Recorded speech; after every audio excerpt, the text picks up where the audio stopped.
आज हम लोग डिसआर्मामेंट के या आर्म कंट्रोल के कंसेप्ट को पढ़ेंगे और ये एक इंटरनेशनल रिलेशंस का कंसेप्ट है और ये सिविल सर्विसेज के बारे में है। अगर आपको ये अच्छा लगे तो आप हमारे चैनल को सब्सक्राइब भी कर सकते हैं और इस वीडियो को लाइक भी कर सकते हैं और अपनी दुआ में हमें याद भी रख सकते हैं। तो शुरू करते हैं। डिसआर्मामेंट या आर्म कंट्रोल ये क्या होता है? तो आर्म कंट्रोल या डिसआर्मामेंट एक एग्रीमेंट के तहत होता है जिसमें स्टेट्स निगोशिएशंस की टेबल्स पे बैठ के वो वहाँ पे निगोशिएट करके किसी ट्रीटी को फार्मूलेट करती हैं और उसका मकसद ये होता है कि आर्म्स को कंट्रोल किया जाए, आर्म्स का डेवलपमेंट को कंट्रोल किया जाए, उनकी प्रोसेसिंग को कंट्रोल किया जाए या उनके यूज़ को ही बैन कर दिया जाए।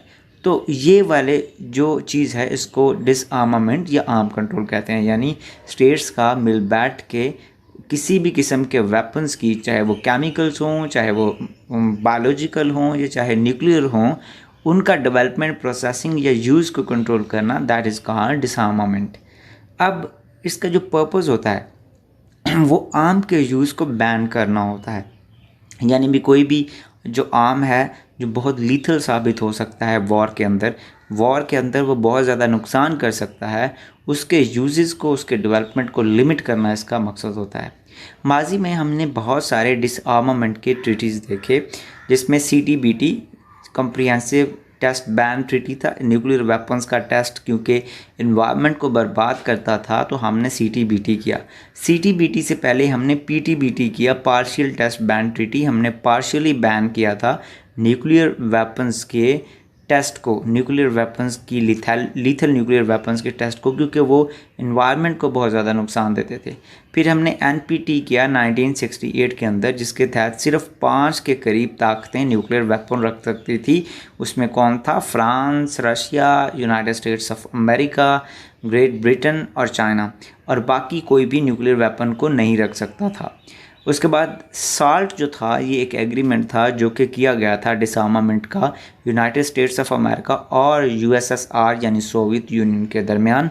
और इसका मकसद ये था कि जो बहुत ज़्यादा न्यूक्लियर स्टॉक पाइल था जो किसी भी किस वक्त दुनिया को तबाह कर सकता था, उसको आहिस्ता आहिस्ता रिड्यूस करना, उसको कम किया जाए ताकि न्यूक्लियर वेपन स्लोली उनका जो लेवल है वो कम हो जाए दुनिया से, क्योंकि उनकी लिथैलिटी का दुनिया को पता चल गया था।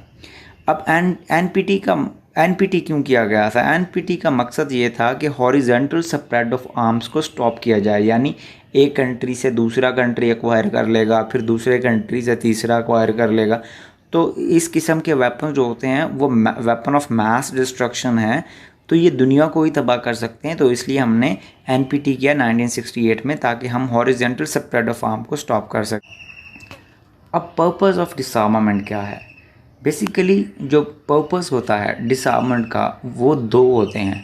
डिसआर्मामेंट के 2 पर्पसेस होते हैं, ठीक है? और वो कौन कौन से हैं?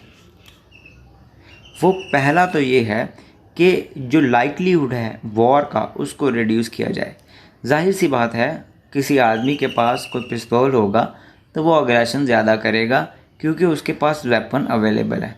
इसी तरह से जब 2 आदमी हों, उनके पास वेपन अवेलेबल ना हो तो उनके दरमियान लड़ाई के चांसेस बहुत कम हो जाते हैं।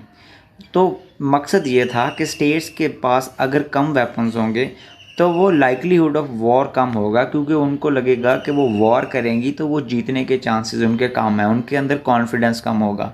वॉर तभी होती है जब एक पार्टी को ज़्यादा कॉन्फिडेंस हो जाता है कि वो क्या करेगी, वो दूसरी को वैनक्विश कर देगी। तो जब रिड्यूस हो जाएगा वेपन्स तो इसका मतलब है उनका ये कॉन्फिडेंस कम हो जाएगा, तो दुनिया के अंदर वॉर कम होगी। डिसआर्मामेंट को एडवोकेट करने वाले जो थिंकर्स हैं उनका ये मानना है। और दूसरा मकसद ये है कि अगर वॉर हो भी जाए तो क्या करना, वॉर में नुकसान कम हो, क्योंकि जब कम वेपन्स होंगे तो ऑब्वियसली कम नुकसान होगा। तो to decrease the cost of war की कॉस्ट को कम करना, चाहे वो किसी भी किस्म की कॉस्ट है। अगर आपके पास लीथल वेपन्स होंगे तो आप ज़्यादा इंफ्रास्ट्रक्चर डिस्ट्रॉय करोगे। जब आप ज़्यादा इंफ्रास्ट्रक्चर डिस्ट्रॉय करोगे तो इट मीन्स आप ज़्यादा नुकसान कर रहे हो दूसरे कंट्री का, उसको रेज टू ग्राउंड कर रहे हो। हाउएवर थिंकर्स जो हैं वो क्या करते हैं, डिसआर्मामेंट को क्रिटिसाइज़ करते हैं और वो कहते हैं कि जो ऊपर दिए गए 2 गोल हैं डिसआर्मामेंट उसको अचीव नहीं करती, बल्कि उससे बरअक्स काम करती है। उन थिंकर्स का मानना है कि डिसआर्मामेंट का इतना फ़ायदा नहीं होता जो इसको एडवोकेट करने वाले थिंकर्स मानते हैं। अब ये क्रिटिसिज्म क्या है? जो थिंकर्स डिसआर्मामेंट या आर्म कंट्रोल को क्रिटिसाइज़ करते हैं वो ये कहते हैं कि ट्रीटी जो होता है उसका जो बुनियादी मकसद होता है या जिसके ऊपर वो वर्क करता है वो होती है एक लैटिन टर्म है, रोमन टर्म या लैटिन टर्म, जिसको हम कहते हैं पैक्टा सांट सर्वांडा। ये पैक्टा सांट सर्वांडा जो है ये Vienna convention on law of treaties में दी गई और इसका मकसद ये है कि जो ट्रीटीज़ होते हैं वो गुड फेथ के अंदर फॉलो होते हैं। तो उनका ये मानना है, जो आर्म कंट्रोल को क्रिटिसाइज़ करते हैं, कि अगर स्टेट्स के दरमियान दो बेलिजरेंट स्टेट्स, लड़ाई करने वाली स्टेट्स के दरमियान कॉन्फिडेंस ही नहीं होगा, एक दूसरे के लिए इज्जत ही नहीं होगी, तो वो कैसे किसी निगोशिएशन की टेबल पे आएंगी और ट्रीटी करेंगी और फिर उस ट्रीटी को लेटर एंड स्पिरिट में क्रिटिसाइज़ भी करेंगी।